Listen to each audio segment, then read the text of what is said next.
है कि यहाँ पे घोषणा होती जा रही है और जनता के बीच में उनका इम्प्लीमेंट नहीं हो पा रहा है। तो वही एजेंडा सबसे बड़ा रहेगा। यहाँ पर जनता आज त्राही त्राही है, किसानों की हालत बड़ी बेकार है, बहुत ज्यादा स्थिति बेकार है। आज प्याज के भाव नहीं है, प्याज चढ़ रहे हैं उनके, अनाज की व्यवस्था नहीं है, अनाज की भाव नहीं है। तो ये सभी मुद्दे रहेंगे। इसके बाद में विकास यात्रा। नमस्कार, द इंटर देखने में हूँ राजवर्मा। इस वक्त मौजूद मैं आष्टा विधानसभा में, जहाँ राजीव गांधी की पुण्यतिथि है।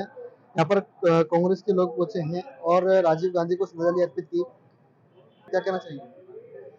दुख की घड़ी तो है। स्वाभाविक रूप से राजीव जी ने 21वीं सदी के भारत का सपना देखा था और उनने एक कार्यकाल के अंतर्गत बहुत सारे निर्णय किए थे, जिससे आज हम 21वीं सदी का विकसित भारत देख पा रहे हैं। पर अगर आज वो हमारे बीच होते तो शायद अभी तक हम कहीं और चले जाते।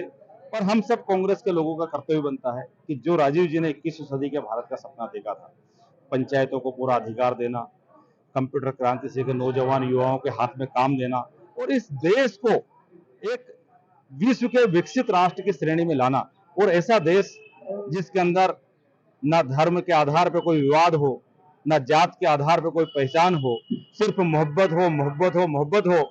पर उनके दिए संस्कार के कारण आज उनके बेटे राहुल गांधी जी इस देश में एक ऐसे दौर में, जब भारत की सरकार और उनकी विचारधारा नफरत की राजनीति करती है, लोगों से लड़ाने की राजनीति करती है, तब भारत जोड़ो यात्रा के माध्यम से और उनके काम के माध्यम से राहुल जी इस देश के अंदर मोहब्बत की दुकान खोलने चले हैं। और इस देश में एक दिन हर घर, हर गली, हर मोहल्ले के अंदर प्यार और मोहब्बत की दुकान खुलेगी। पंडित जी, जिस तरह विधानसभा चुनाव है, जनता के बीच आप जा रहे हैं, क्या एजेंडा रहेगा?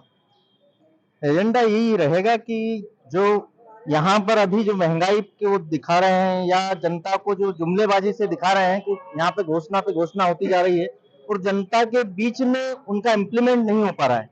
तो वही एजेंडा सबसे बड़ा रहेगा। यहाँ पर जनता आज त्राही त्राही है, किसानों की हालत बड़ी बेकार है, बहुत ज्यादा स्थिति बेकार है। आज प्याज के भाव नहीं है, प्याज चढ़ रहे हैं उनके, अनाज की व्यवस्था नहीं है, अनाज की भाव नहीं है। तो ये सभी मुद्दे रहेंगे। इसके बाद में विकास यात्रा ये निकाल रहे हैं, बल्कि गाँव की स्थिति आज भी देखें तो कई गाँव में रोड नहीं है। पंडित जी, जिस तरह विधानसभा चुनाव आ रहा है, विधानसभा चुनाव में मध्य प्रदेश के मुख्यमंत्री शिवराज सिंह चौहान ने 1,000 रुपए की घोषणा की। उधर कमलनाथ ने 1,500 रुपए की घोषणा की, हम 1,500 रुपए देंगे। क्या जिसका वोट बोलने का अधिकार है, उसे क्या भीख दी जा रही है?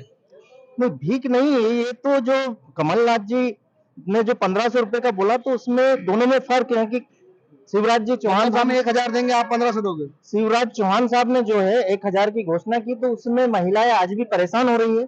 आज हमारी माता बहनें जो है वो परेशान हो रही है बहुत ज्यादा तरीके से, कि उनको कंप्यूटर ऑनलाइन पे जाना पड़ रहा है और सारी चीजें देखना पड़े, जबकि हम घर घर जाके उनको इस योजना का पॉलिसी रहेगी उसमें? हम घर घर जाके उस योजना का लाभ दे रहे हैं। आज फार्म हम घर घर जाके भर रहे हैं, ना कि उनको कहीं कंप्यूटर पे जाना या परेशान होना नहीं पड़ेगा किसी भी प्रकार से। जगदीश, क्या एजेंडा रहेगा? सरकार बनेगी 2023 में। 2023 में सरकार बनेगी, पर जिस तरह आप विधानसभा चुनाव के दावेदार हैं, जनता के बीच क्या मूल सुविधा, क्या मूल मुद्दे लेकर आप जनता के बीच जा रहे हैं?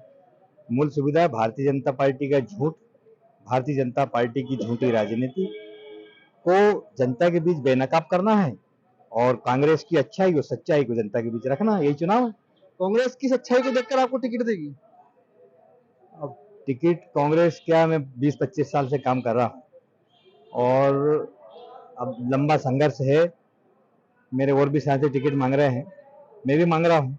हम में से किसी को दे दे, निश्चित रूप से इस बार कांग्रेस पार्टी का उम्मीदवार प्रचंड मतों से चुनाव जीतेगा। देखिए भाई, दावेदार थे और इधर उनकी पुण्यतिथि